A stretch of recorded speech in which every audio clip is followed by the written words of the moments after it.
The Selfish Path to Romance. Download Chapter 1 for free at drkenner.com.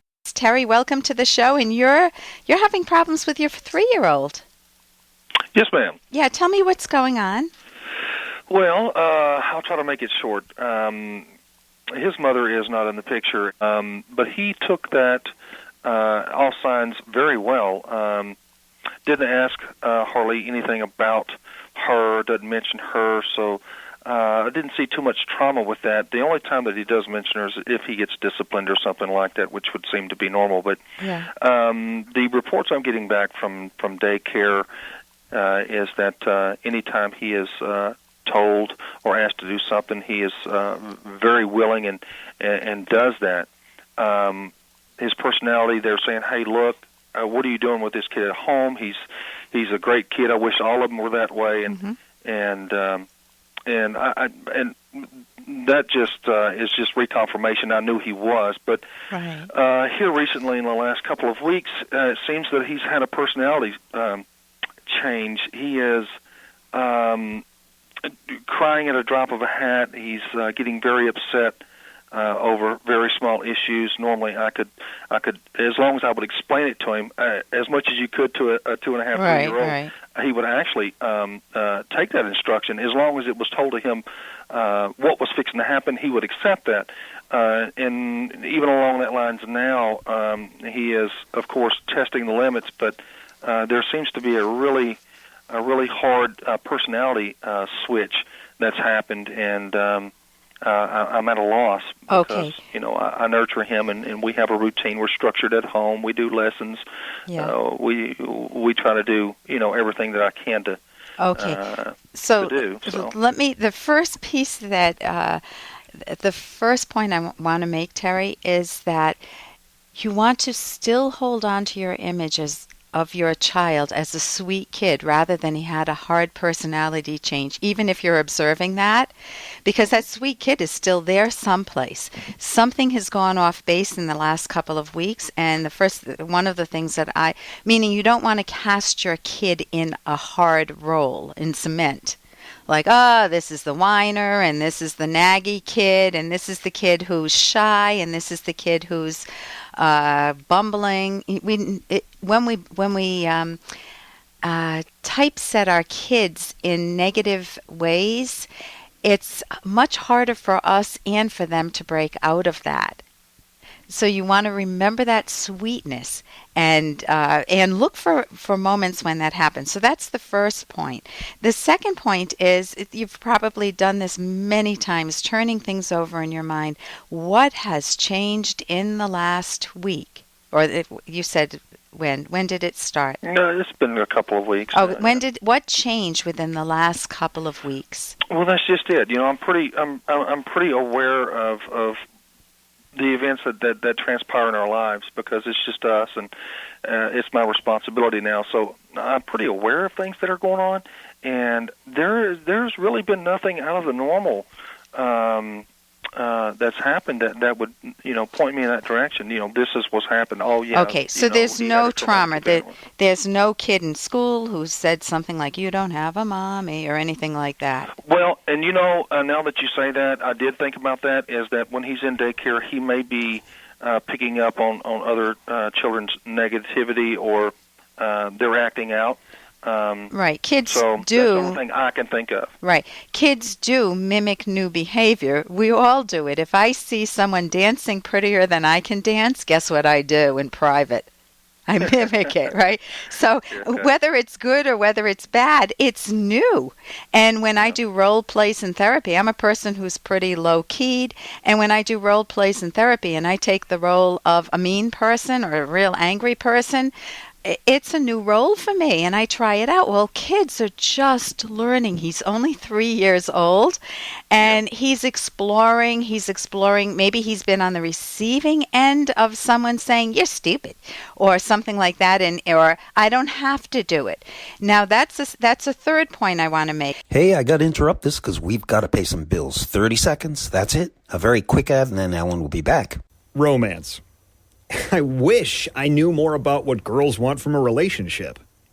Boy, I wish I knew more about what I want. Where's that ad I saw? Here it is. The Selfish Path to Romance, a serious romance guidebook. Download Chapter 1 for free at selfishromance.com and buy it at amazon.com. The Selfish Path to Romance. That is interesting. Now, that's a third point I want to make. If he's saying, I don't have to do this, or I don't want to do this, what has he just discovered? You tell me. Well, if I asked you if you want sardine ice cream right now, if I said to you, Terry, I've got some sardine ice cream for you to eat, what might you say to me? That I don't particularly like that. Well, you got to try it. I'm the parent. Oh. You discovered your own mind, your own preferences, your own desires, your ability, a child's ability to say no. If done properly, if you have the right parenting mindset, is actually their discovery of their independence. It's not a huge negative. You don't want a kid who's always licking your boots and saying yes to everything you say. Yeah, you're right. So another point is, okay, what do? If you're like most parents, we all try to discipline, we try to do the right thing, and it blows up in our face. We try to be sweet, it backfires. We try to put our foot down, it backfires. And one author called this a mutual frustration society for the parent and the kids. You're perpetual enemies, and you don't want to get locked in that mindset with your own child. And you've luckily had a long period of being a single dad, but having a very good history with one another. So if can you give me one quick example of something your son said no to? That he usually goes along with. Yes, but I'm going to tell off on myself. Okay. I've recently, under self-reflection, pretty much chastised myself for not strapping him in his car seats and different things like that, taking chances. So I know that's my fault, but he has, like you had stated, he has come out with his own opinion or made up his mind, hey, look, I don't want this. And that's the first thing that comes to mind because it's an immediate thing that he's been saying that's... Oh, so he's not used to sitting in a car seat. Now he has to sit in the car seat because the car seat he's sitting in, the straps he does not like. And you've maybe been... that's not a really good example because that is directly my fault. Okay. But your honesty will serve you well because you can change that around. So here's what happens. If he says, I don't want the seat strapped in, and if you say, well, I'm sorry, but you have to do it. We have to go now. Get in the seat right now. Listen to me. I'm your dad. It sounds nice, and it's all bad parenting. It's going to backfire on you because he'll say no. So instead of that, he can say, I don't want to get in the seat now with the belt on.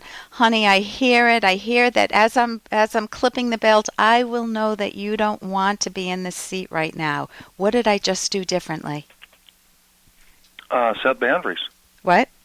You set boundaries. I listened to him. I used a skill from a parenting book that made me a phenomenal, much better parent than I ever would have been. I would have been a lousy parent. It's how to talk so kids will listen and listen so kids will talk. It's on my website, terrydrkenner.com. The skill I just used was granting his wish in fantasy. I hear how much you don't want to use your seatbelt. I wish for your sake I could say you don't, and I'll know that you're really sad or upset about it as I'm clipping it on, and here's your little teddy to keep you company. Listen, we're right at the end of time. If you want to hang on, I'll speak with you during the break. For more Dr. Kenner podcast, go to drkenner.com and please listen to this ad. Here's an excerpt from The Selfish Path to Romance by Dr. Ellen Kenner. If your partner just doesn't talk or want to listen, even after repeated attempts to communicate, they might have narcissistic tendencies, such as holding the premise that you are supposed to listen, but not vice versa, a one-way street relationship. Such a partner will never make an ideal soulmate or anyone. Partners also fail to communicate because they're trying to hide their true or deepest selves. They may fear something about themselves, or perhaps they have no authentic selves. Your partner may not talk much simply due to shyness. You can do a lot to bring your partner out of his or her shell by being warm, open, and encouraging. Another reason that your partner doesn't make communication a conscious priority is that he or she may not consider you important. translation, your partner does not really love you, a painful discovery. You can download Chapter 1 for free at drkenner.com, and you can buy the book at amazon.com.